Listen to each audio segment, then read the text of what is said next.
দেরি করা যায় না, আর জাহান্নামী হয়ে থাকতে চাই না, আর ইহুদি থাকতে চাই না। আমি চলে যাব মুহাম্মদের কাছে চলে যাব।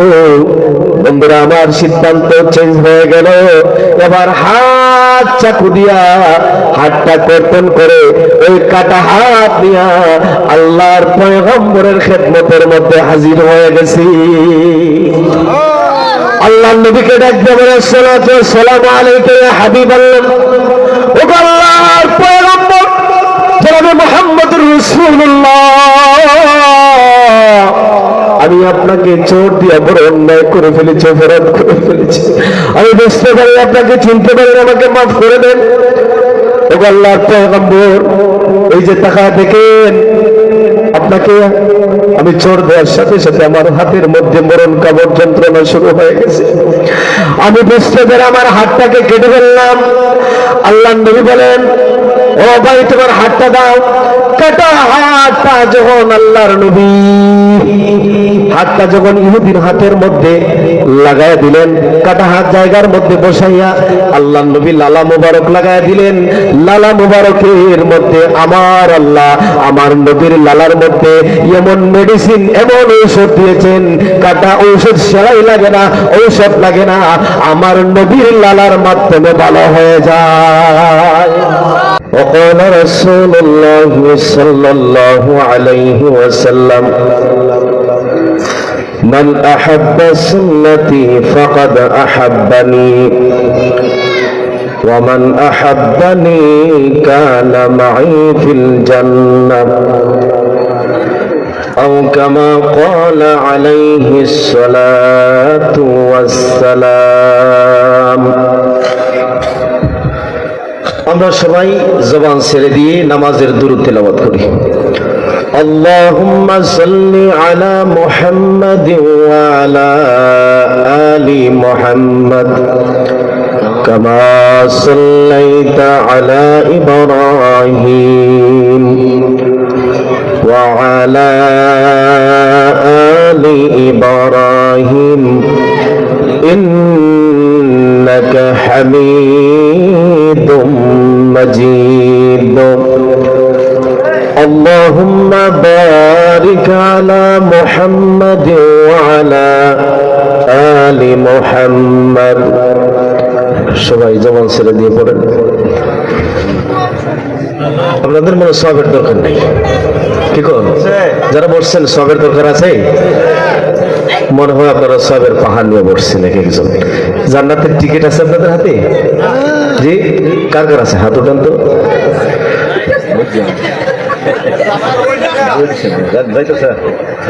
নবীর সাথে দুশ্মনী কার কার? হাত উঠান। দুশ্মনী নাই? তাহলে আপনাদের কাজে আর আমলে মিল নাই তো, মনেও দুশ্মনী আছে। তাহলে কৃপণতা করেন কেন? দুরূদ পড়বেন জমানটারে একটা লাল চা খাইয়া। আরে বাপ রে বাপ, এত বাপ লাগে, এটা তোর জান্নাত লয়ে দিব? বেকুফ কোথাকার! রাসূলের শানে দুরূদ পড়তে তোমার জবান বন্ধ হয়ে যায়। আল্লাহ আমাদেরকে সঠিক সমাজ দান করুন। জবান কি খুলবেন নাকি বন্ধ রাখবেন? একটু পড়েন, আমি পড়বো না, পড়েন।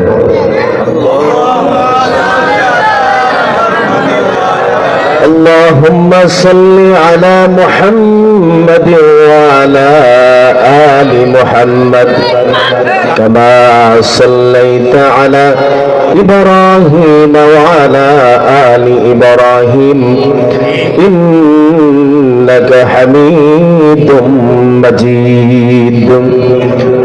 رسول বলেন, من صلى علي واحدة صلى الله عليه عشرة। যে ব্যক্তি একবার আমার উপরে দুরূদ পড়বে, আল্লাহর তরফ থেকে তার প্রতি 10টা রহমত নাযিল হবে। কত বড় বেকুব আমরা! এত বড় ফজিলত, আমার উপর রহমত নাযিল হবে আর আমি দুরূদ পড়তে রাজি না, নেকের কাজ করতে রাজি না। তো গুনার প্রতি আমাদের প্রতিযোগিতা, ঠিক কিনা? সুদ খাওয়ার মধ্যে প্রতিযোগিতা, ঘুষ খাওয়ার মধ্যে প্রতিযোগিতা।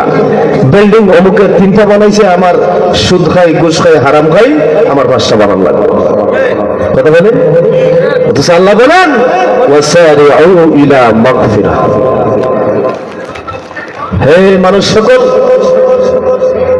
হে আল্লাহর বান্দারা, তোমরা আল্লাহর ক্ষমার দিকে দাবিত হও, দৌড়াও, প্রতিযোগিতা করো। সুবহানাল্লাহ। মির রাব্বিকুম, তোমরা তোমাদের প্রভুর রবের আল্লাহর দিকে, আল্লাহর ক্ষমার দিকে কি করো? কি করো? হাঁটো না দৌড়াও? দৌড়াও, প্রতিযোগিতা করো। সুবহানাল্লাহ। আর এমন এক জান্নাতের দিকে দৌড়াও, এমন এক জান্নাতের দিকে প্রতিযোগিতা করো যে জান্নাতের প্রশস্ততা হচ্ছে ওয়া জান্নাতিন আরদুহাস সামাওয়াতি ওয়াল আরদ, যে জান্নাতের প্রশস্ততা হলো আসমান আর জমিনের চাইতেও বেশি। সুবহানাল্লাহ। নাই আল্লাহ বলেন ওয়াইদাত লিল মুত্তাকিন, আর এই জান্নাত কার জন্য বানিয়েছি, প্রতিষ্ঠা করেছি, নির্মাণ করেছি বান্দা জানো? এই জান্নাত আমি প্রস্তুত করেছি, নির্মাণ করেছি, প্রতিষ্ঠা করেছি, বানিয়েছি আমার মুত্তাকিদের জন্য। সুবহানাল্লাহ। মুত্তাকি কারা জানো? আল্লাহ মুত্তাকির ব্যাখ্যা দেন, আল্লাযীনা ইউনফিকুনা ফিস সাররা ওয়াল কাযিমিনাল গায়ব। আল্লাহ বলেন এক নম্বর হলো যারা সুখে দুঃখে আল্লাহ রাস্তায় দান সদকা করে, খরচ করে। সুবহানাল্লাহ। এক নম্বর মুত্তাকির কোয়ালিটি গুণ। দুই নম্বর আল্লাহ বলেন, দুই নম্বর মুত্তাকির গুণ জানার দরকার আছে না নাই? জি, আল্লাহ বলেন দুই নম্বর হলো ওয়াল আফিনা আনিন নাস। মাঝখানে একটা ছোট ছোট হাদিস সব নাই এখানে, ওয়াল কাযিমিনাল গায়ব। দুই নম্বর হলো যারা নাকি রাগ আসলে পরে, গুসা আসলে পরে এই রাগকে, গুসাকে নিয়ন্ত্রণ করে, কন্ট্রোল করে। সুবহানাল্লাহ। দুই নম্বরটা কি? রাগ আসলে পরে, গুসা আসলে পরে সে কি করে? সম্ভ্রম করে, কন্ট্রোল করে, রাগকে নিয়ন্ত্রণ করে ফেলে। এই জন্য নবী বলেন তোমার যদি রাগ আসে তাহলে তুমি দাঁড়ানো আছো, বসে যাও, বসা অবস্থায় তোমার রাগ গেল না, তুমি শুরু করো। সুবহানাল্লাহ। তিন নম্বর কোয়ালিটি ওয়াল আফিনা আনিন নাস। তিন নম্বর আল্লাহ বলেন যারা মানুষ তাদেরকে যদি কষ্ট দেয় তাহলে সে প্রতিশোধ নেয় না, বরং তাদেরকে মাফ করে দেয়। সুবহানাল্লাহ।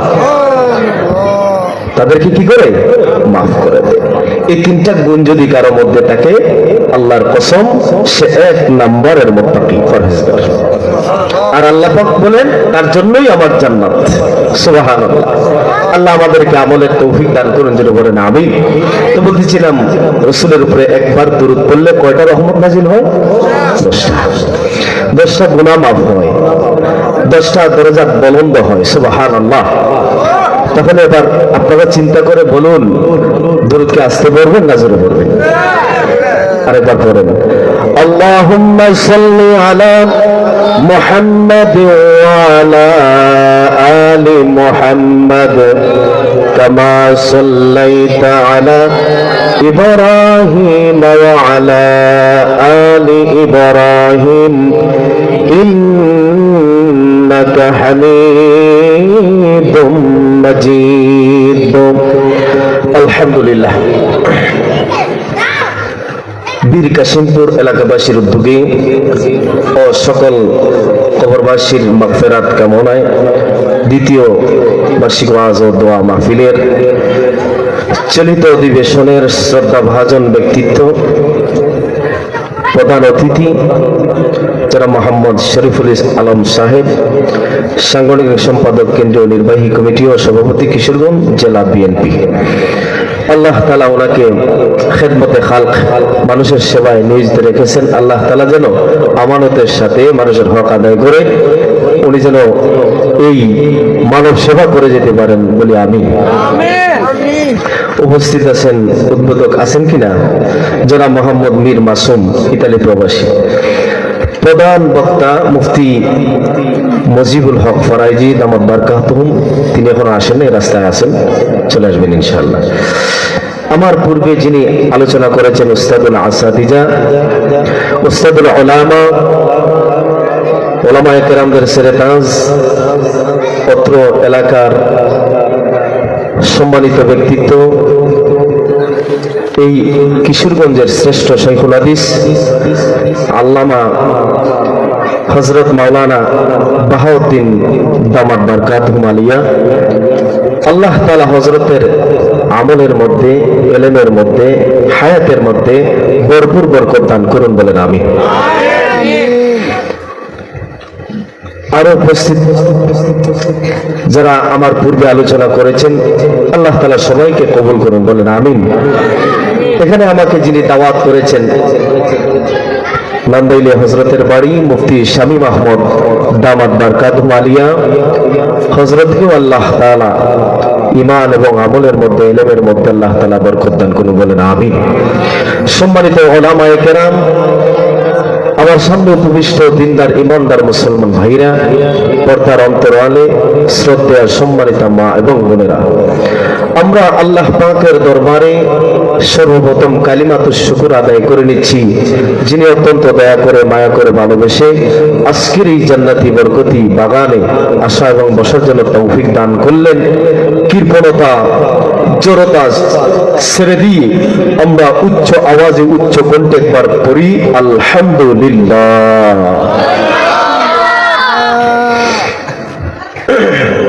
আপনারা কি বেজার হইলেন আমার প্রতি?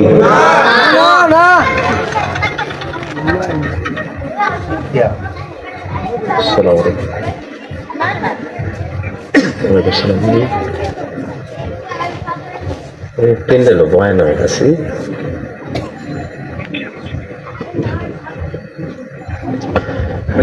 মাফ করবেন, ফোনটা না ধরলেই হয় না, একজন আলেম ফোন দিয়েছেন, বেয়াদবি হয়, কষ্ট হচ্ছে আপনাদের, বেজার হইয়েন না, মাফ করে দিয়ে। তো আমরা সবাই মুসলমান, শুধু মুসলমান এখানে শেষ নয়, আল্লাহ দয়া করে, মায়া করে এমন নবীর উম্মত বানাইছেন, যে নবী রাস্তা দিয়ে হাঁটলে পড়ে, জঙ্গলের ভিতর দিয়ে হাঁটলে পড়ে, জঙ্গলের গাছ জবান ছেড়ে দিয়ে নবীকে সালাম দিত। সুবহান। আমার কথা কি বুঝেন? বোঝা যায় না? বুঝলে বললেন। আল্লাহ রাসূল সাল্লাল্লাহু আলাইহি ওয়াসাল্লাম যদি পাথরের কাছে দিয়ে হাঁটতেন, পাথর জবান ছেড়ে দিয়ে আল্লাহ নবীকে সালাম দিত। আপনারা খুশি না মনে হয়? এত বড় সুসংবাদ শুনে আল্লাহু আকবার। কোন নবীর উম্মত হইলেন? যেই নবী মায়ের গর্ভে থাকতে আম্মাজান আমেনা যখন কুয়ার মধ্যে পানি আনতে যান, কুয়ার পরে অনেক নিচে, আল্লাহর কসম, আমেনা যখন বালতি নিয়ে যান, কুয়ার পানি একদম কাছে চলে আসে। আল্লাহর নবী কেমন নবী, কোন নবীর উম্মত? কপাল পোড়া মুসলমান ছিলাম না। সেই নবীর অনুসরণ, অনুকরণ আজকে আমাদের মধ্যে নাই। যে নবী সারাটা জিন্দেগি কাটাইছেন ইয়া রাব্বি উম্মতি বলে বলে কান্না করে। তোমার আমার চিন্তা করে রাসূল ঠিক মতো খেতে পারেন নাই, তোমার আমার চিন্তা করে রাসূল ঠিক মতো ঘুমাইতে পারেন নাই, তোমার আমার জন্য রাসূল তায়েফের জমিনে রক্ত ঝরিয়েছেন, তোমার আমার জন্য রাসূল দান শহীদ হয়েছে, মাথার মধ্যে লোহার পেরেক ঢুকছে, কিসের জন্য? তোমার আমার চিন্তা। সেই নবীর আদর্শ আজকে নাই মুসলমানের ভিতর। আহা, কেমন নবীর উম্মত! আল্লাহু আকবার। যে নবী মায়ের কোলে দোলনার মধ্যে, রাসূল যদি কান্না করতেন, হযরত আব্বাস রাদিয়াল্লাহু তাআলা আনহু বলেন, ও আল্লাহর নবী, আমি আজকে একটা কথা বলবো। আপনি যখন ছোট্ট ছিলেন তখন আমি দেখতাম, আপনি যদি ডান দিকে মাথা মোবারক নিতেন, আকাশের চাঁদ ডান দিকে যাইত। আপনি যদি মাথা মোবারক বাম দিকে নিতেন, আকাশের চাঁদ বাম দিকে যাইত। আপনি যদি মাথা স্থির রাখতেন, আকাশের চাঁদ স্থির থাকত। আর আকাশের চন্দ্ররা একদম কাছাকাছি চলে আসছিল, যেমন ইচ্ছে করলে আমি হাত দিয়ে ধরতে পারি। সুবহানাল্লাহ। রাসূল বলেন, চাচা আপনি যা দেখছিলেন ঠিক দেখেছিলেন। ওই আকাশের চন্দ্র এসেছিল যেন আমি রাসূল না কান্না করি, আমি নবী যেন না কান্দি, আমি নবীকে আনন্দ দেওয়ার জন্য আকাশের চাঁদকে আমার আল্লাহ এই অনুমতি প্রদান করেছিলেন। সুবহানাল্লাহ। সেই নবীর উম্মত। আল্লাহু আকবার। কষ্ট হচ্ছে? দেখেন, আপনার আমার রাসূল মায়ের গর্ভে থাকতে এতিম হয়ে গেলেন, ঠিক কি না? জানেন না আপনারা? আল্লাহর পয়গম্বর মায়ের গর্ভে থাকতে এতিম হয়ে গেলেন। মা আল্লাহর নবীর যখন 5 বছর, এমন অবস্থায় আল্লাহর নবীর মাও দুনিয়া থেকে বিদায় নিয়ে চলে গেলেন। রে মুসলমান, নবী আমার মাও নাই, বাবাও নাই, এতিম নবী। রাসূল পাক এবার বিরহ ব্যথা নিয়ে আল্লাহর নবী পাহাড়িয়া জঙ্গলের কাছে চলে গেছেন। এই দিক দিয়ে সন্ধ্যা হয়ে যাচ্ছে। কে যেন আবু জাহেলকে সংবাদ দিল, আবু জাহেল তোমার ভাতিজা মুহাম্মদুর রাসূলুল্লাহ সাল্লাল্লাহু আলাইহি সাল্লামকে, তোমার ভাতিজা ছোট্ট মুহাম্মদ কি বাঘে খেয়ে ফেলবে। আমি দেখেছি জঙ্গলের কাছাকাছি সে কান্না করতেছে। আবু জাহেল এই সংবাদটা শোনা মাত্র উটের উপরে সওয়ার হয়ে আল্লাহর নবীর কাছে চলে গেছে।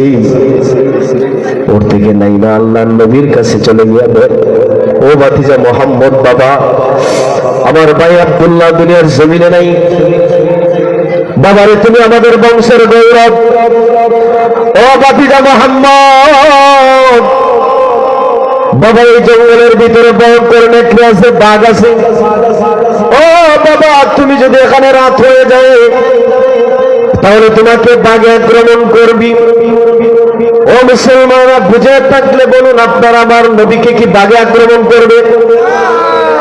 বাঘে আক্রমণ করবে না, কারণ আল্লাহ তো বলেছেন, ওয়ামা আরসালনাকা ইল্লা রাহমাতাল লিল আলামিন। আল্লাহু আকবার। আল্লাহ বলেছেন, হাবিব আমার, বন্ধু আমার, আমি আপনাকে কুল কায়নাতের জন্য রহমত হিসাবে প্রেরণ করেছি। সুবহানাল্লাহ। বাঘের জন্য নবীজি রহমত, গাছের জন্য রহমত, কীট পতঙ্গের জন্য রহমত, পাথরের জন্য নবীজি রহমত, কাফের বেঈমানদের জন্য নবীজি রহমত, শত্রুর জন্য নবী রহমত। কথা বলেন ঠিক কিনা? আসমানের জন্য রাসূল রহমত, জমিনের জন্য রাসূল রহমত। আল্লাহু আকবার।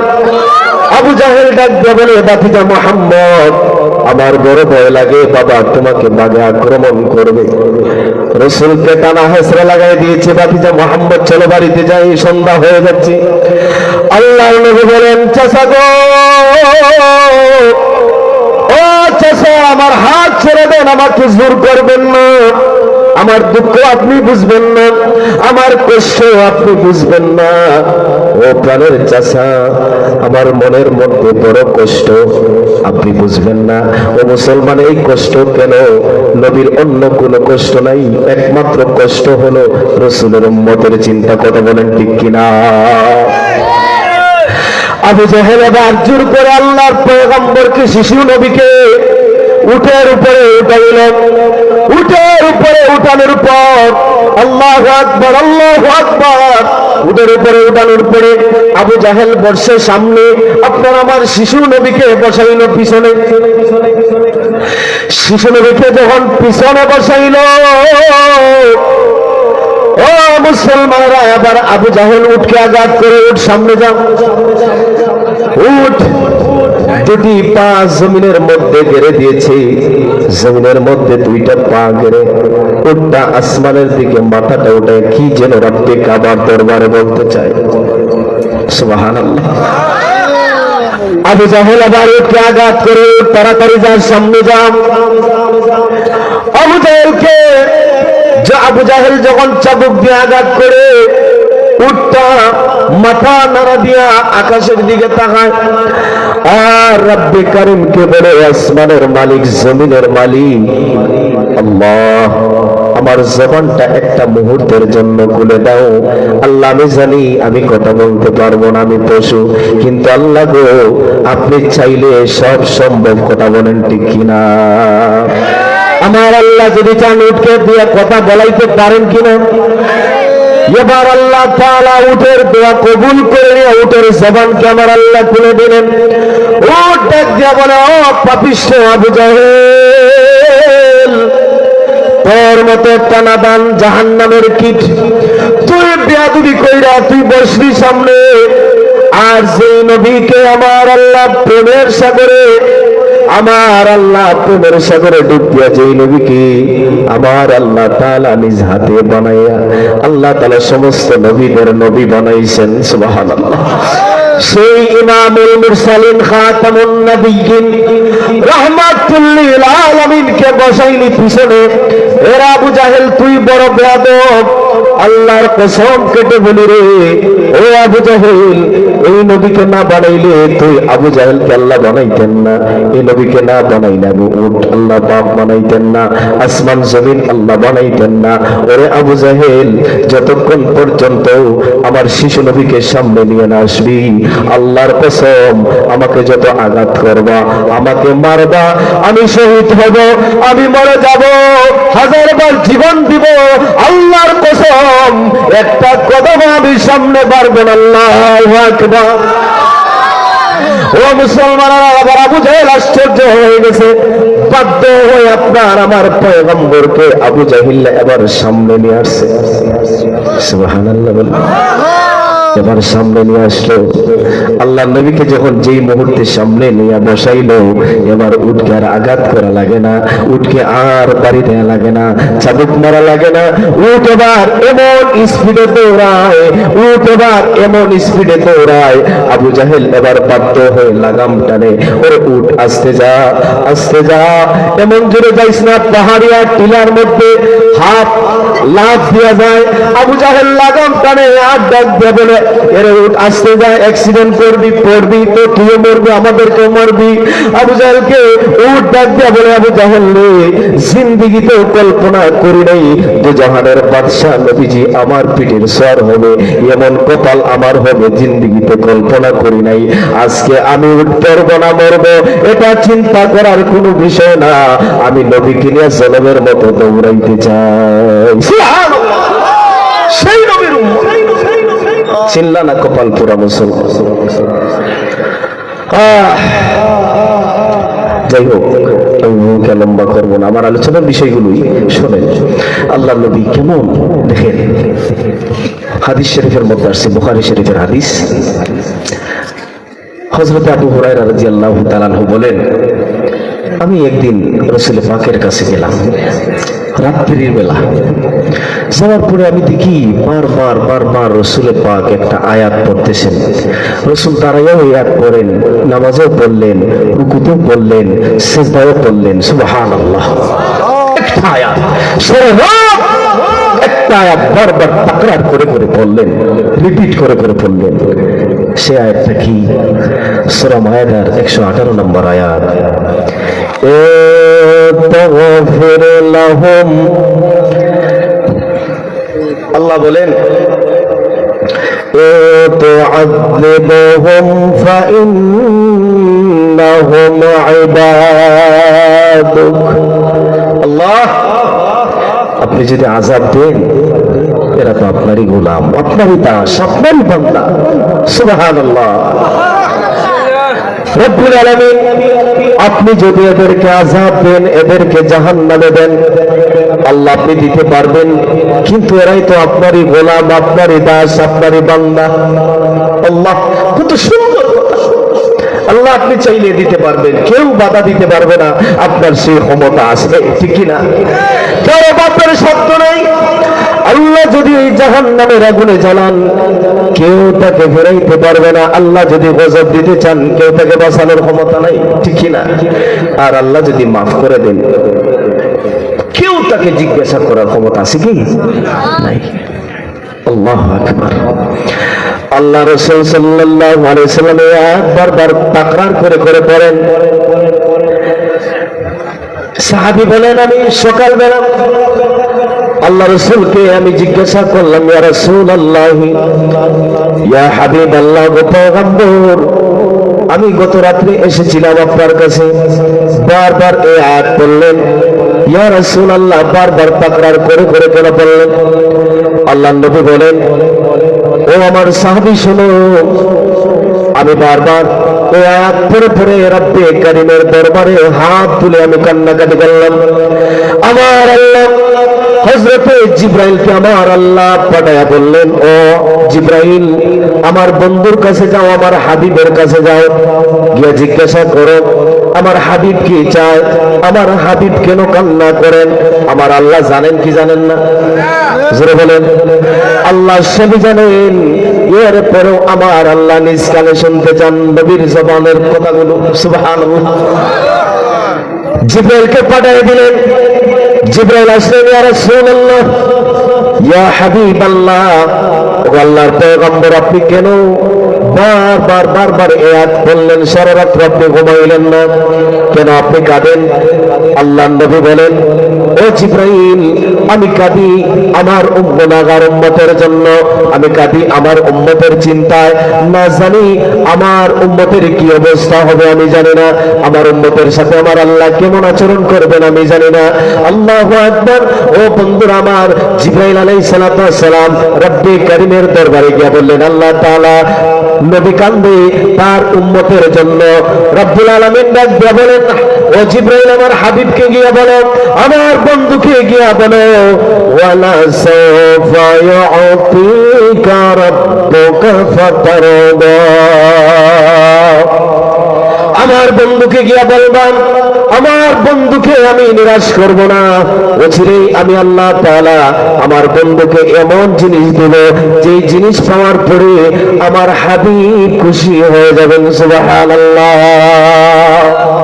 আমার বন্ধুকে তার উম্মতের বেলায় হোক আমি অসন্তুষ্ট করব না। সুবহানাল্লাহ।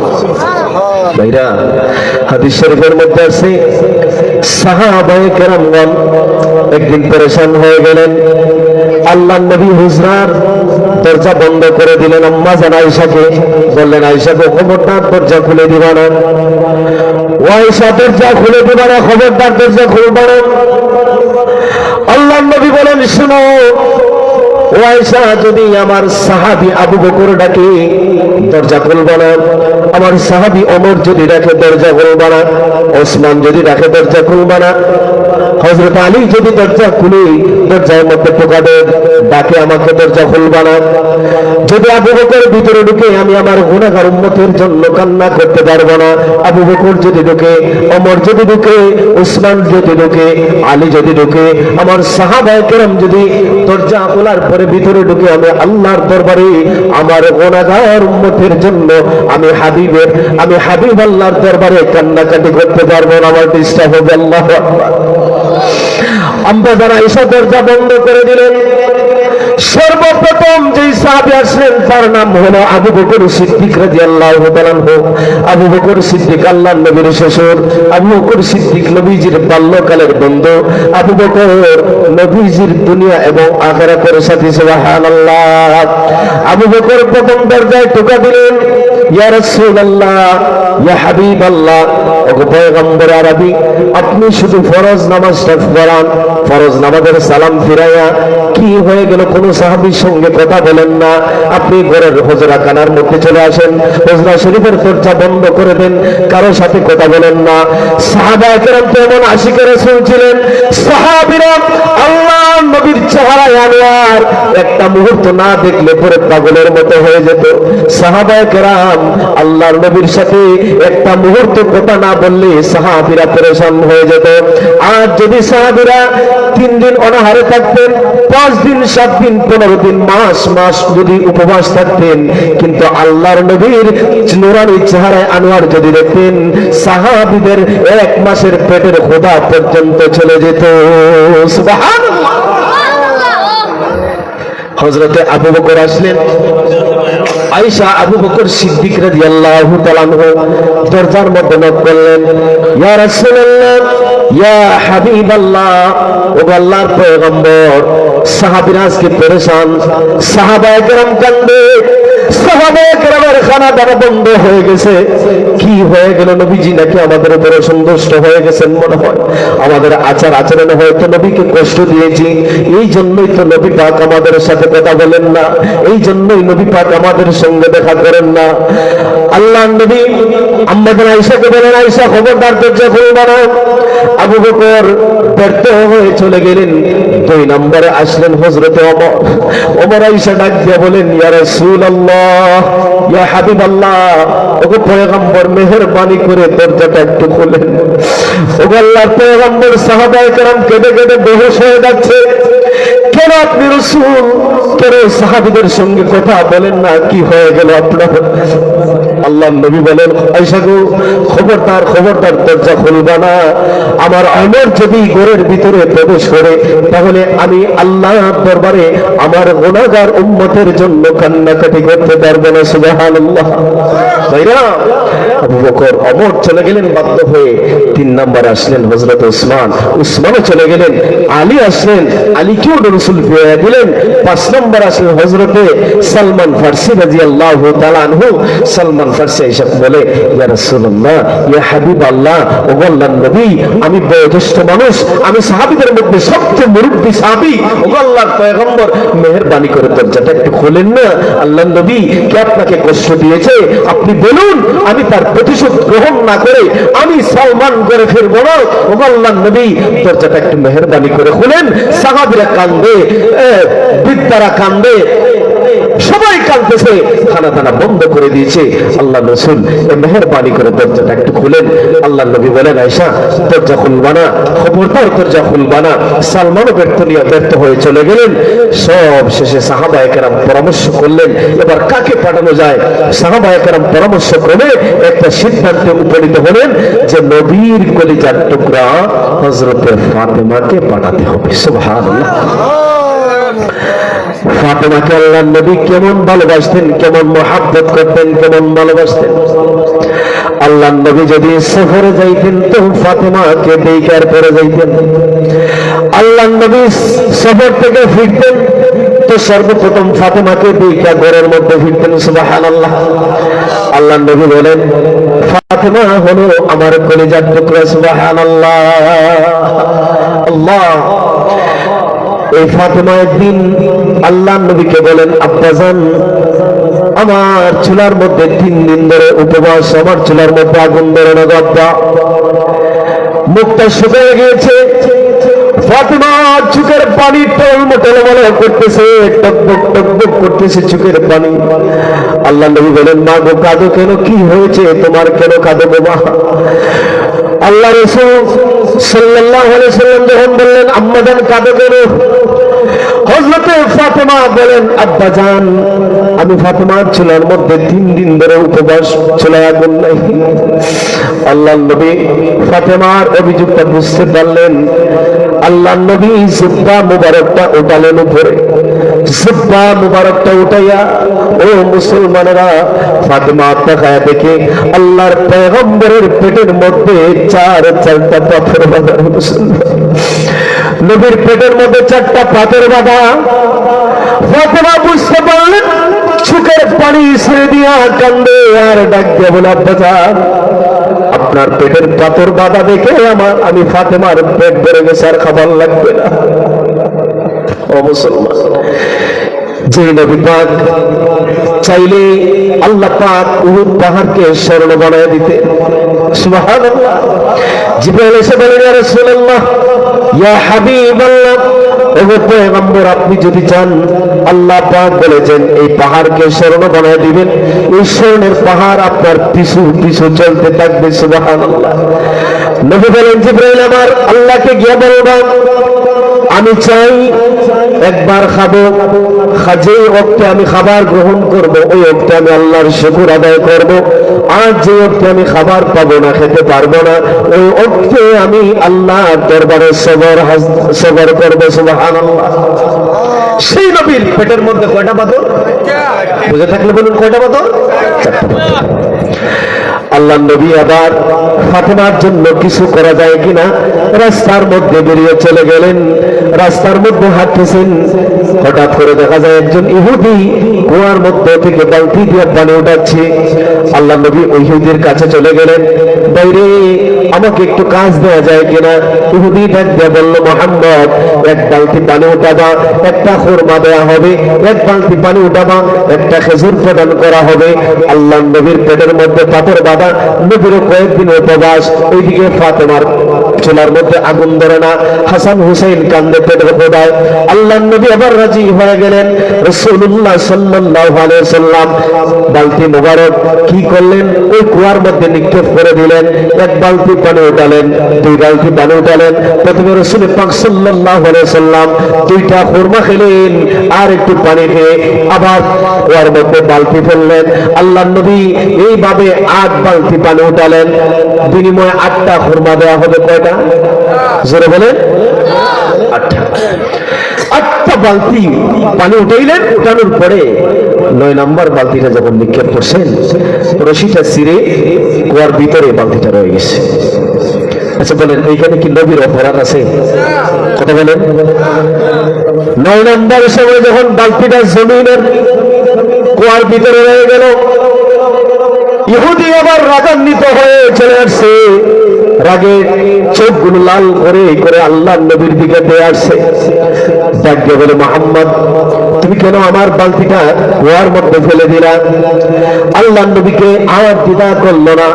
রাসূল পাকের চেহারায় আনোয়ারের মধ্যে, ও মুসলমানেরা, এই ইহুদির বাচ্চা টাস করে গালের মধ্যে চল লাগাই দিয়েছে। রে মুসলমান, আল্লাহর হাবিবের চেহারায় আনোয়ারের মধ্যে যখন একটা চর মারল, রাসূল পাকের শরীরের মধ্যে আমার আল্লাহ এমন শক্তি দিয়েছিলেন, দুনিয়ার 4000 নওজোয়ানের শক্তি আমার আল্লাহ আমার নবীর শরীরের মধ্যে দিয়েছিলেন। সুবহানাল্লাহ। আমার নবী যদি চাইতেন, ইহুদির বাচ্চাকে আমার আল্লাহ আমার নবী দুনিয়া থেকে একটা চোট দিয়ে বিদায় করে দিতে পারতেন। কথা বলেন ঠিক কিনা? কিন্তু আমার নবীর চরিত্র কত সুন্দর, আমার নবীর আখলাক কত সুন্দর। ও মুসলমানেরা, নবী পাক আঘাত না করে ডাক দিয়ে বলেন, বাইরে তুমি যে আমাকে মারলা, তুমি যে আমাকে আঘাত করলা, তুমি কি তোমার হাতে ব্যথা পেয়েছো নাকি? আমার মুসলমান ভাইরা এবার 8টা খুরমা নিয়া রাসূল পাক হযরতে ফাতেমার বাড়ির দিকে রওনা করলেন। হযরতে ফাতেমার বাড়িতে চলে গেলেন। এইদিকে ইহুদির বাচ্চা আপনার আমার নবীর শরীরের মধ্যে আঘাত করেছে, তার হাতের মধ্যে আমার আল্লাহ মরণ যন্ত্রণা তৈরি করে দিয়েছেন। আল্লাহু আকবার। যন্ত্রণা শুরু হয়ে গেছে, ব্যথা তৈরি হয়ে গেছে, হাতের মধ্যে প্রচন্ড ব্যথা। হাত নিয়া দৌড়ায় আর কান্দে, আহারে মুহাম্মদ তো কোনো অন্যায় করে নাই, মুহাম্মদ তো কোনো অন্যায় করে নাই, মুহাম্মদ তো কোনো অপরাধ করে নাই, বালতি তো সে ইচ্ছা করে কুয়ার ভিতরে ফালায় নাই, ঠিক না? ডাক দিয়া বলতে অনুতপ্ত হতে লাগলো। আর এবার বুঝতে পেরেছে, যে লোকটাকে আমি আঘাত করলাম, এই লোকটা আমাকে প্রতিবাদ করলো না। ইচ্ছে করলে সেও তো আমাকে চর দিতে পারত, ইচ্ছে করলে আমাকে আঘাত করতে পারত, কিন্তু লোকটা আঘাত করলো না, গালিও দিল না। এর মানে হলো এই লোকটা সামান্য সাধারণ কোনো লোক হবে না, অবশ্যই সে একজন নবী হবে। আর দেরি করা যায় না, আর জাহান্নামী হয়ে থাকতে চাই না, আর ইহুদি থাকতে চাই না। আমি চলে যাব মুহাম্মদের কাছে চলে যাব। বন্ধুরা আমার সিদ্ধান্ত চেঞ্জ হয়ে গেল। এবার হাত চাকু দিয়া হাতটা কর্তন করে ওই কাটা হাত দিয়া আল্লাহর পয়গম্বরের খেদমতের মধ্যে হাজির হয়ে গেছি। আল্লাহ নবীকে ডাক দিয়ে বলে সালাতু সালামু আলাইকা ইয়া হাবিবাল্লাহ। ও আল্লাহর পয়গম্বর জনাবে মুহাম্মদুর রাসূলুল্লাহ, আমি আপনাকে চোর দিয়ে বড় অন্যায় করে ফেলেছি, অপরাধ করে ফেলেছি। আমি বুঝতে পারি, আপনাকে চিনতে পারি, আমাকে মাফ করে দেন। ও আল্লাহর পয়গম্বর, এই যে তাকায় দেখেন, আপনাকে আমি চোর দেওয়ার সাথে সাথে আমার হাতের মধ্যে মরণ কামড় যন্ত্রণা শুরু হয়ে গেছে। আমি বুঝতে পেরে আমার হাতটাকে কেটে ফেললাম। আল্লাহ নবী বলেন, ও ভাই তোমার হাতটা দাও। কাটা হাতটা যখন আল্লাহর নবী হাতটা যখন ইহুদির হাতের মধ্যে লাগায় দিলেন, কাটা হাত জায়গার মধ্যে বসাইয়া আল্লাহ নবী লালা মুবারক লাগায় দিলেন। লালা মুবারকের মধ্যে আমার আল্লাহ আমার নবীর লালার মধ্যে এমন মেডিসিন, এমন ঔষধ দিয়েছেন, কাটা ঔষধ সেলাই লাগে না, ঔষধ লাগে না, আমার নবীর লালার মাধ্যমে ভালো হয়ে যায়। সেই নবীর অনুসরণের দরকার আছে না নাই? সেই নবীর আদর্শ মানার দরকার আছে না নাই? সেই নবীর সুন্নত আজকে মুসলমানের বাচ্চার মধ্যে নাই। মুসলমানের বাচ্চা দেখা যায় নেইমারের স্টাইল, মেসির স্টাইল, সাকিবের স্টাইল, শাহরুখ খানের স্টাইল। কথা বলেন ঠিক কিনা? আফসোস। ওরে দেখু, ওরে নাদান, কোন দিকে দৌড়াইতেছ? তুমি মনে করতেছ এই তিরিং বিরিং কইরা তুমি নাজাত পাবা? রাসূল বলেন, কিয়ামতের কঠিন ময়দানে আমার আল্লাহ আমার একদল আমার উম্মতকে কি করবেন? বাম দিকে নিয়ে যাবেন। কোন দিকে বলেন? বাম দিকে। তো বাম দিকে হলো জাহান্নামের রাস্তা। বাম দিকে কিসের রাস্তা? জাহান্নামের রাস্তা। তো আমি ডাক দিয়ে বলবো, ইয়া রাব্বি, আমার প্রভু, এরা বাম দিকে কেন? এরা তো আমার উম্মত। আল্লাহ নবী বলেন, আমি ডাক দিয়ে বলবো, প্রভু গো, এরা তো আমার উম্মত, এদেরকে বাম দিকে জাহান্নামের দিকে কেন নিয়ে যাওয়া হচ্ছে? রব্বুল আলামিন বলবেন, ও মুহাম্মদ, এরা আপনার ওই সমস্ত উম্মত, আপনার ইন্তেকালের পরে আপনি জানেন না এরা কি করেছে? এরা আপনার সুন্নতকে ছেড়ে দিয়েছে। এরা মেসির স্টাইলে চুল কেটেছে, নেইমারের স্টাইলে চুল কেটেছে, সাকিবের স্টাইলে চুল কেটেছে, নায়ক নায়িকা গায়িকার চরিত্র তারা গ্রহণ করেছে। ওগো পয়গম্বর আরবি, আপনার ইন্তেকালের পরে এরা আপনার শরীয়তের মধ্যে নতুন নতুন জিনিস তৈরি করেছে, অর্থাৎ বেদাতকে চালু করেছে। কথা বলেন ঠিক কিনা?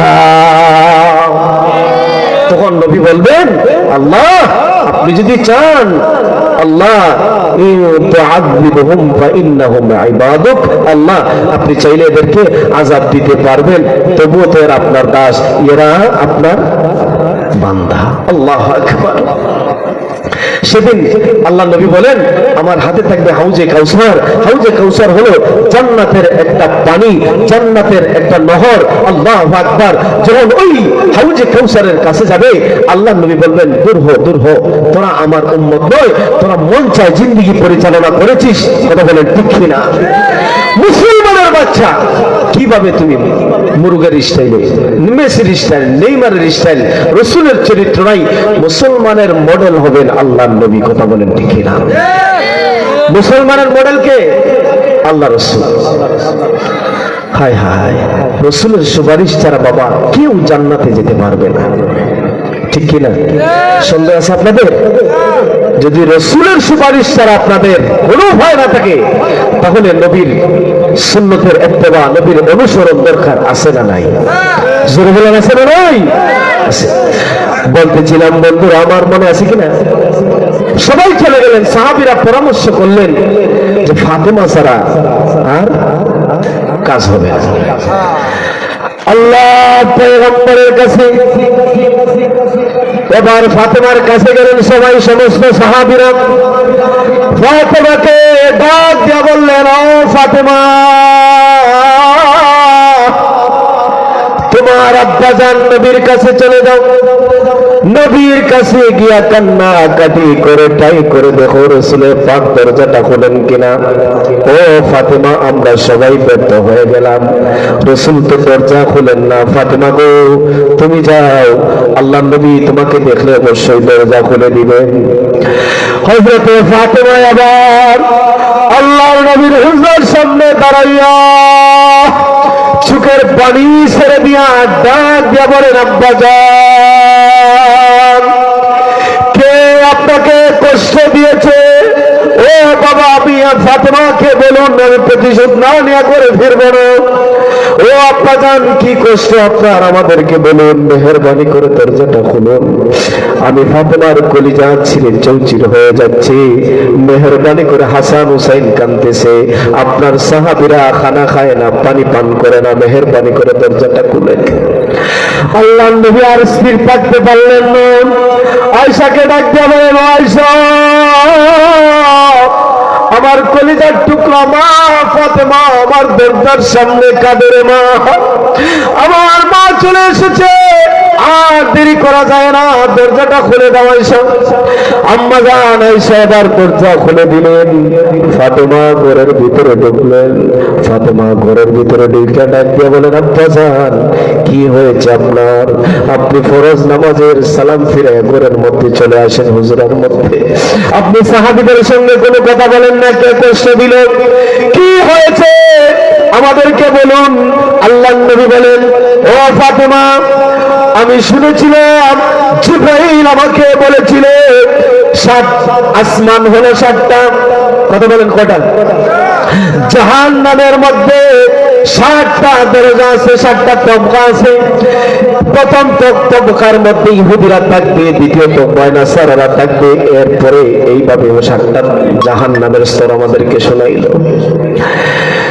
3 নম্বর স্তরের মধ্যে আয়েশা জিবরাইল থেমে গেল।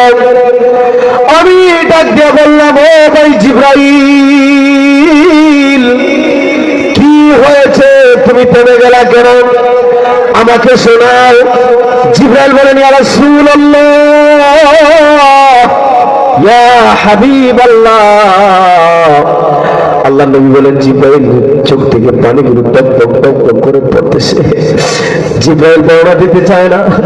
আমি নবী যখন ফিরাফিরি করলাম, জোর করলাম, এবার জিবরাইল ডাক দিয়া বলে, ইয়া রাসূলুল্লাহ, ইয়া হাবিবাল্লাহ, এই 4 নম্বর স্তরের মধ্যে থাকবে আপনার গুনাহগার উম্মতেরা, গুনাহগার উম্মতেরা।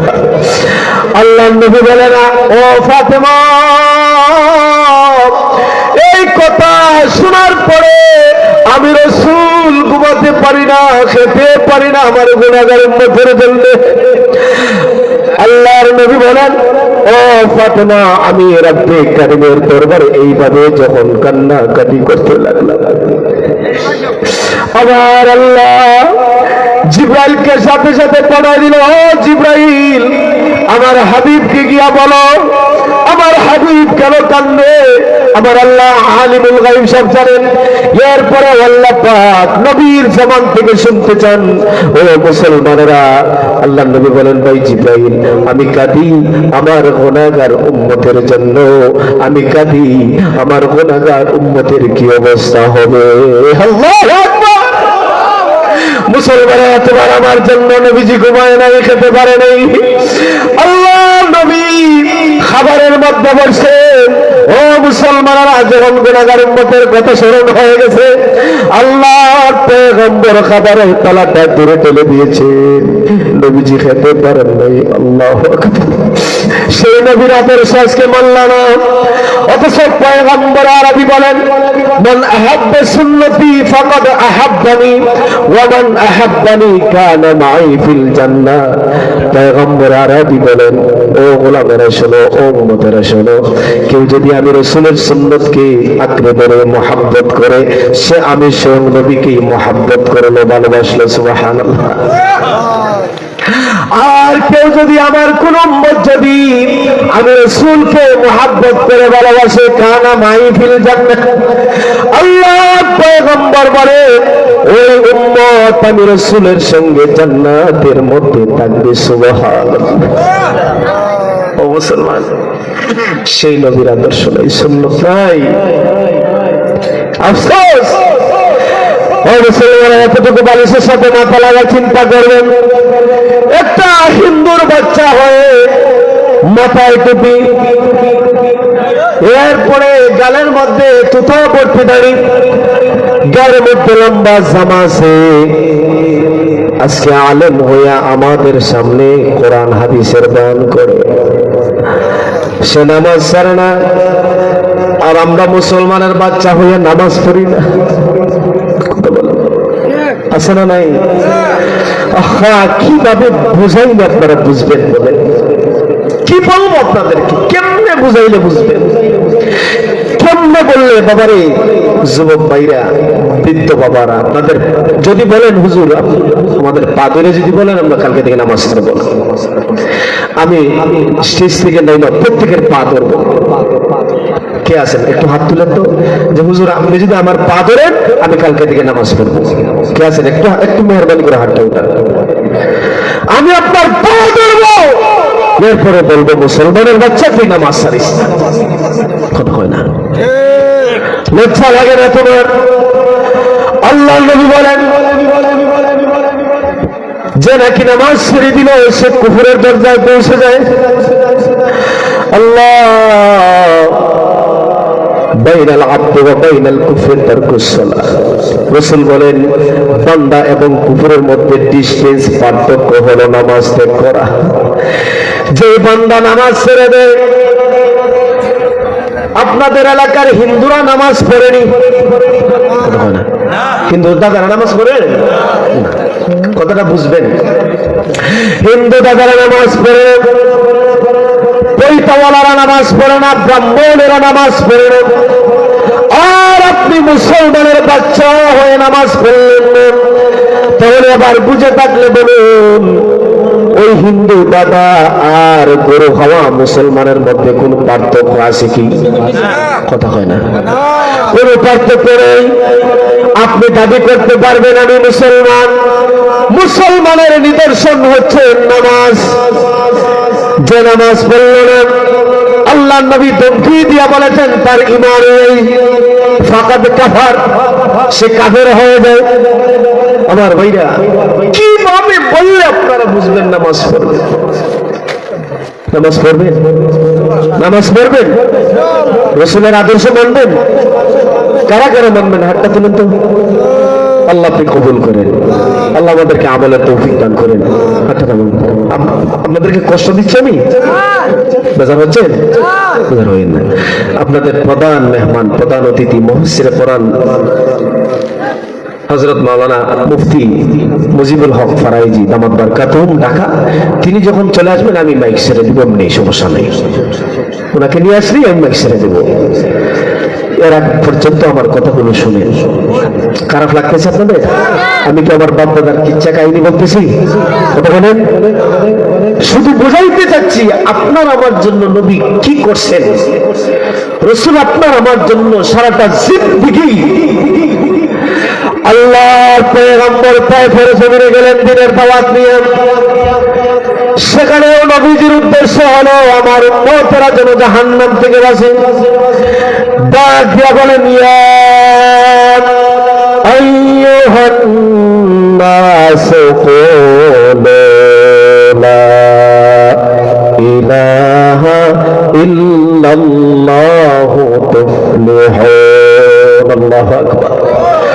আল্লাহর পয়গম্বর ডাক দিয়া বলেন, ও পৃথিবীবাসী, ও মানুষ সকল, তোমরা বলো লা ইলাহা ইল্লাল্লাহ তুফলিহুন, তাহলে তোমরা কামিয়াব হয়ে যাবে, সফল কাম হয়ে যাবে ফিদ দুনিয়া ওয়াল আখিরাহ। দুনিয়াতেও আল্লাহ পাক সম্মান বাড়ায় দিবেন, আর আল্লাহ পাক চিরস্থায়ী জাহান্নাম থেকে আল্লাহ পাক মুক্তি করে তোমাদেরকে জান্নাতের মেহমান বানাবেন। সুবহানাল্লাহ। আমার বন্ধুগণ, এই দাওয়াত নিয়ে যখন নবীজি তায়েফের জমিনে গেলেন, ওই তায়েফবাসীর জালেমগুলো আপনার আমার পয়গম্বর সেখান থেকে দিনের দাওয়াত দিয়া অজ্ঞত অবস্থায় ফেরত আসবেন, এটাও তারা বরদাস্ত করতে পারবে না।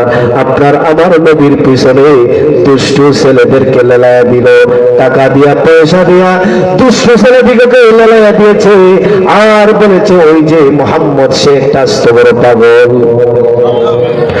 সে একটা পাগল, তার গায়ের মধ্যে ইট মারবা, পাটকেল মারবা, কঙ্কর নিক্ষেপ করো, তাকে আমাদের কাফের জমিন থেকে বের করে দাও।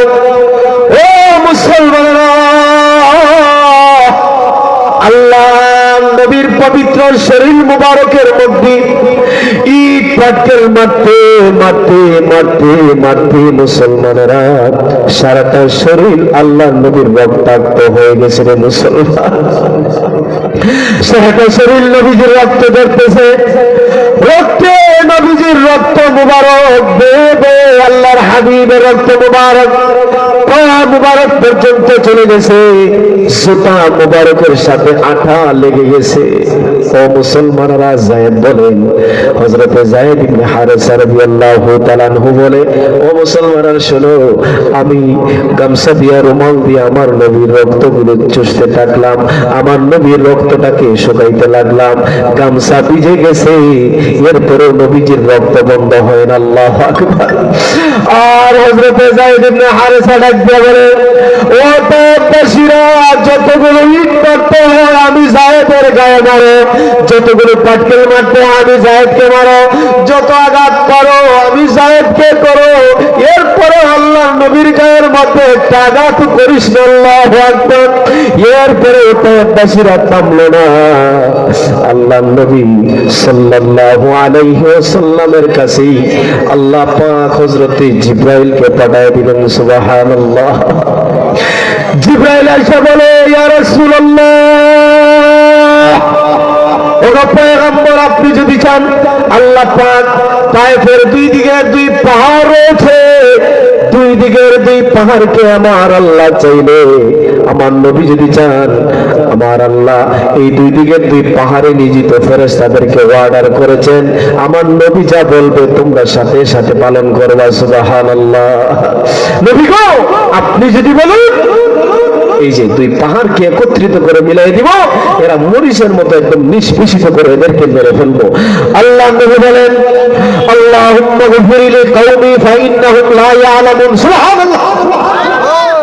আল্লাহর পয়গম্বর বলেন, ও জিবরাইল, আমি চাই না, আমি রাসূল তো এই দুনিয়ার জমিনে আযাব আর গজব নিয়ে আসি নাই, ঠিক না? আমি রাসূল এসেছি তাদের শিক্ষক হিসাবে, আমি নবী এসেছি রহমত হিসাবে। সুবহানাল্লাহ। আমি নবী এসেছি এদেরকে নাজাত দেওয়ার জন্য। রাসূল বলেন, ও আমার মায়ের উম্মত শোনো, তোমাদের মধ্যে এবং আমাদের মধ্যে দৃষ্টান্ত কেমন, আমি রাসূলের মধ্যে দৃষ্টান্ত কেমন জানো, আমি তোমাদিগকে কেমন ভালোবাসি জানো। ও মায়ের উম্মত শোনো, একজন মানুষ, একজন পথিক রাস্তার মধ্যে আগুন জ্বালাইল, আগুন জ্বালানোর পরে এই আগুনের মধ্যে কীটপতঙ্গ ফড়িংগুলো আগুন দেখলে পরে ঝাঁপাইয়া পরে, কথা বলেন ঠিক কিনা? রাসূল বলেন, এই আগুন দেখার পর এই ফড়িংয়ের পালেরা ঝাঁপ দিতেছে আগুনের মধ্যে, আর এই আগুন প্রজ্বলিতকারী ব্যক্তি একটা একটা করে ফড়িংকে তাড়াইতেছে আগুন থেকে বাঁচানোর জন্য। আল্লাহু আকবার। রাসূল বলে, আমার মায়ের উম্মত শোনো, আমি ওই আগুন জানেওয়ালা ব্যক্তির মতো, তোমরা সুদের মাধ্যমে, ঘুষের মাধ্যমে, নামাজ ছেড়ে দেওয়ার মাধ্যমে, জেনার মাধ্যমে, দুর্নীতির মাধ্যমে, চুরির মাধ্যমে, ডাকাতির মাধ্যমে, মিথ্যার মাধ্যমে, গীবতের মাধ্যমে, নামাজ ছেড়ে দেওয়ার মাধ্যমে তোমরা জাহান্নামের দিকে দৌড়াও, জাহান্নামের দিকে ঝাঁপ দিচ্ছ। আর আমি রাসূল বারবার তোমাদেরকে বোঝাই, উম্মত রে, তোমাদের কোমরে ধরে ধরে টানি, তোমরা জাহান্নামের দিকে দৌড়াও, আর আমি রাসূল তোমাদের কোমর ধরে ধরে টানি, তোমাদেরকে বাঁচানোর চেষ্টা করি। সুবহানাল্লাহ। নবী কেমন দরদ, সেই উম্মত আমরা, আর সেই নবীর উম্মত হইয়া তুমি রাসূলের আদর্শ মানো না, কপাল পুড়ছে, তোমার কপাল পুড়ছে। যে নবীর উম্মত হওয়ার জন্য, আখিরি জামানার নবীর উম্মত হওয়ার জন্য বনি ইসরাইলের পয়গম্বররা পর্যন্ত দরখাস্ত করেছেন, আল্লাহ গো আমাদেরকে আখিরি জামানার নবী যদি বানাইতে বড় ভাগ্য ভালো হইত। সুবহানাল্লাহ। আপনি আমি তো এই দরখাস্ত করিলে করছি কি করছেন? বিনা দরখাস্তে শ্রেষ্ঠ নবীর শ্রেষ্ঠ উম্মত বানাইলেন। সুবহানাল্লাহ। রাসূল বলেন, আমার মায়ের উম্মত শুনুন, সমস্ত নবীরা কিয়ামতের কঠিন ময়দানে আমি রাসূল যতক্ষণ পর্যন্ত জান্নাতে না ঢুকব, কোন নবীরা জান্নাতে ঢুকতে পারবে না। সুবহানাল্লাহ। নবীদের ভিতরে সর্বপ্রথম আমি জান্নাতে ঢুকবো। সুবহানাল্লাহ। ঠিক সমস্ত নবীদের উম্মতের ভিতরে রাসূল বলেন আমার উম্মতেরই জান্নাতে ঢুকবে। সুবহানাল্লাহ। এত পাওয়া, এত মায়া, এত প্রেম রাসূলের তোমার আমার জন্য। নবীজি দোয়া করে গেছেন, আল্লাহ আল্লাহ এমন এক জামানা আসবে, আখিরি জামানা, ওই যুগের মুসলমানরা আমার না দেখতেই মানাবো। সুবহানাল্লাহ। আয় আল্লাহ পাক সাহাবীদেরকে বলেন, ও আমার সাহাবীরা শুনুন, এমন এক জামানা আসবে, এমন এক জামানা আসবে যে জামানায় আমি রাসূলকে দেখবে না, আমি নবীকে দেখবে না, এরপরেও তারা আমাকে বিশ্বাস করবে, ভালোবাসবে, মহব্বত করবে, আমার রিসালাতকে সাক্ষ্য দিবে, তারা আমি নবীর উপরে ঈমান আনয়ন করবে। সুবহানাল্লাহ।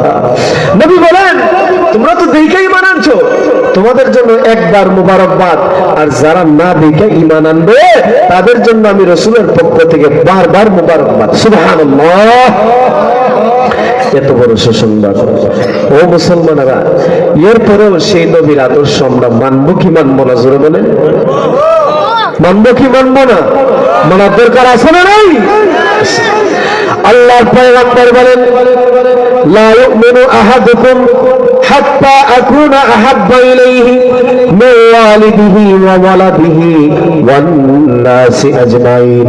আল্লাহর পয়গম্বর বলেন, শোনো, তোমরা ততক্ষণ পর্যন্ত মুমিন হতে পারবে না, খাঁটি মুমিন হতে পারবে না, খাঁটি ইমানদার হতে পারবে না, যতক্ষণ না পর্যন্ত আমি রাসূল তোমাদের বাবা, তোমাদের সন্তান, তোমাদের স্ত্রী, তোমাদের ভাই বেরাদর, তোমাদের ধন সম্পদ, এমনকি তোমাদের জান থেকে আমি রাসূল যতক্ষণ পর্যন্ত প্রিয় না হব, ভালোবাসার পাত্র না হব, ততক্ষণ তোমরা মুমিন হতে পারবে না। ঠিক কিনা? আমার ভাইরা, রাসূলকে সবচেয়ে বেশি মহব্বত করা লাগবে, ভালোবাসা লাগবে। আর নয়তো দাবি করবো মুসলমান, রাসূলের উম্মত, কিন্তু আল্লাহ এবং রাসূলের তালিকা অনুযায়ী কোরআন বলে, হাদিস বলে তুমি শ্রেষ্ঠ মুনাফিক। কথা বলেন ঠিক কিনা? আজকে আপনার আমার সামনে রাসূলকে গালি দেওয়া হয়, আল্লাহকে কটাক্ষ করা হয়, নবীকে গালি দেওয়া হয়। যদি মুসলমান কলিজা না কাঁপে, কলিজা যদি রক্ত গরম না হয়, তোমার শরীরের রক্ত যদি গরম না হয়, তাহলে বোঝা যাবে তুমি আসছো নাম্বার 1 মুনাফিক। কথা হয় না? আরে কি হবে ইমানের দাবি করে? কি আমার ভাইরা, এতটুকু চিন্তা করেন বাবারা। আমি এই যে আপনাদের সামনে বসছি, আমার নাম কি ছিল জানেন? এই পোস্টারে কি লেখা বলেন তো? মাওলানা সাদ আহমদ সাদি লেখা, ঠিক না? তো আমার নাম কিন্তু আগে সাদ আহমদ সাদি ছিল না, আগে নাম ছিল বাবলু দাস। কি নাম ছিল? চিন্তা করা যায়? আমি বাবলু দাস ছিলাম, এটা কি আপনারা কল্পনা করতে পারেন? আল্লাহ কি না করতে পারেন? আল্লাহু আকবার। আল্লাহ পারেন কিনা? যে ছিল টাটকা কাফের, সে ইমানদার হয়ে যায়। নবীর সন্তান কাফের। কথা কয় না? নবীর সন্তান কি? কাফের। কাফেরের সন্তান নবী, খেলাখার। সুবহানাল্লাহ। নবীর বিবি বেঈমান, কাফের। নবীর ছেলে কাফের। আল্লাহ এই জন্য চাইতে হবে, আল্লাহ সুম্মাস্তাকামু, ইস্তেকামত রাখো আল্লাহ ইমানের উপরে, বলেন আমিন। আল্লাহ রাসূল বলেন ইন্নাল্লাযীনা ক্বালু রাব্বুনাল্লাহ, এটা কোরআনের আয়াত। আর হাদিসের মধ্যে রাসূল বলেন যে তুমি যদি পড়ো লা ইলাহা ইল্লাল্লাহ সুম্মা ইসতাকামু, আর তুমি এই কালেমার উপরে ইস্তেকামত থাকো, অটল থাকো, ধৈর্য ধারণ করো, আল্লাহ পাক তোমাকে এই দুনিয়ার 10টা দুনিয়ার সমান জান্নাত দিবে। আল্লাহ। তাহলে দেখেন, নাম ছিল কি? বাবলু দাস। বাবার নাম বীরেন্দ্র দাস, দাদার নাম রাধা বিনোদ দাস। এই যে বাপ দাদা 14 গোষ্ঠী কাফের ছিল, হিন্দু। তো এই হিন্দুর ঘর থেকে আল্লাহ পাক হেদায়েতের মালিককে, আল্লাহ হেদায়েতের মালিক আল্লাহ। নবীদেরকেও নবীদের হাতে আল্লাহ হেদায়েত দেন নাই। যদি দিতেন তো নবীজি তো আগে নিজের ঘরওয়ালা যারা ছিল, নবীজির চাচা আবু জাহিল্লা, আবু লাহাব, এদেরকে হেদায়েত দিয়ে দিতেন। কথা বলা ঠিক না? হযরত বেলাল মসজিদে নববীর ভিতরে হাসে, মুস্কি মুস্কি হাসেন। আল্লাহ পয়গম্বর ডাকতে বলেন, বেলাল রে কি হয়েছে, তুমি মুস্কি মুস্কি হাসো কেন হঠাৎ করে? বেলাল ডাকতে বলেন, ইয়া রাসূলুল্লাহ, ইয়া হাবিবাল্লাহ, ওগো পয়গম্বরে আরবি শুনেন, আমি হাসি এই জন্য যে হেদায়েত আপনি পয়গম্বরের হাতে না, হেদায়েত হলো আমার আল্লাহর হাতে। যদি আপনি রাসূলের হাতে হেদায়েত থাকতো তাহলে আপনি নবী, আমি কালো হাবশা দেশের নিগ্রো বিলালকে হেদায়েত না দিয়া আপনার চাচা আবু জাহেল উদ্বাকে হেদায়েত দিতেন, ঠিক কিনা? এই জন্য হাসি যে আপনার হাতে হেদায়েত নাই, আল্লাহর হাতে। এই জন্য আমি কালো গোলাম বেলাল আল্লাহ হেদায়েত দিয়ে দিছে। সুবহানাল্লাহ। হেদায়েত চাইতে হবে। আল্লাহ ওয়ালা দাল্লিন, আমিন। আল্লাহ গুমরাহি রাস্তায় আমাদেরকে চালাইও না, শয়তানের রাস্তায় চালাইও না। ইহদিনাস সিরাতাল মুস্তাকিম, আল্লাহ সহজ সরল পথে আমাদেরকে চালান। সিরাতুল মুস্তাকিম মানে কি? আল্লাহ যেই পথটা একদম জান্নাতে চলে গেছে। পড়েন আমিন। ভাইরা আমার, তো বলতেছিলাম 33 কোটি মূর্তির কদমে ভক্তি দিচ্ছি, আজকে নবীর সুন্নত ছাড়ি না, দাড়ির মধ্যে ফুল লাগাই না, নবীর কলিজা কাটা হয়। নবীর কষ্ট দিয়ে তুমি জান্নাতে যাইবা? বেকুব, হ্যাঁ? গাছের গোড়া কাইটা জল ঢাললে কামইব? কথা বলে না। গাছের গোড়ায় মাটি নেই, গাছের গোড়া কাইটা এরপরে যদি ফলের আশা করি কাজ হবে? ঠিক তেমনি ভাবে যেই উম্মত বলে দাবি করে, যে আশিক রাসূল আশিক বলে দাবি করে, নবীর সুন্নাত মানে না, নবীর আদর্শ মানে না, সেটা আস্ত বড় বেয়াদব। কথা বলেন ঠিক কিনা? বিয়ে না করে সন্তান আশা করা যেমন বোকামি, নবীর সুন্নাত পালন না করে, নবীর সুন্নাত না মাইনা, নবীর আদর্শ না মাইনা, নবীর আশিক, নবীর উম্মত দাবি করানো এরকম বোকামি। কথা বলেন ঠিক কিনা? আপনাদের কষ্ট লাগবে, কিন্তু কিছু করার নেই বাবা, সত্য কথা তো। রাগ করেন, আমি আপনাদেরকে কষ্ট দেওয়ার জন্য আসি নাই তো, দরদ নিয়ে কথাগুলো বলতেছি, দরদ নিয়ে। কারণ আল মুসলিমু আখুল মুসলিম, আপনারা আমার ভাই, পরস্পর মুসলমান, আমরা ভাই ভাই, ঠিক না? ভাই ভুল করবে, আরেক ভাই সংশোধন করবে, এটাই তো স্বাভাবিক। কথা কয় না? আয়না ছিলেন আপনারা? আয়না কি আমাদের ভুল ধরে না? কথা কয় না? যেমন আপনি আয়নাটা সামনে ধরছেন, তো আপনার কোন জায়গায় কি আছে, গালের মধ্যে কোনো ত্রুটি যদি থাকে, কোনো স্পট যদি থাকে, দাগ যদি থাকে, তাহলে আয়না ধরে দেয়, এই তোমার দাড়িটা এইদিকে ঠিক না, আওলা জাওলা হয়ে গেছে, চুল মাথার আচরণ ঠিক হয় নাই, তুমি একটু ঠিকঠাক করো, পরিপাটি হয়ে যাও। এটা কে বলে? আয়না ধরে দেয়। এই জন্য কি আয়না যে ভুল ধরে দেয়, আয়নাকে কি কোনোদিন কেউ আচার দিয়ে জমিনে ফেলায়, ভেঙে ফেলে? কেন? এটা তো ফেলে দেওয়ার কথা, বাংলার কথা। চেহারার দোষ ধরছে, কি ধরছে? বরং আরো খুশি হয় বাচ্চা কাছে যদি আয়না হাতে নেয়, আয়নাটা হাতে দে, ভেঙে ফেলবে তো, ঠিক না? আরো বলে ভেঙে ফেলবে, তাড়াতাড়ি হাত থেকে নাও। কিন্তু কেন? সে জানে যদিও সাময়িক। আলাউদ্দিন আইএমসি মিডিয়া সাবস্ক্রাইব করুন, কোরআন ও আহাদিসের আলোচনা শুনুন।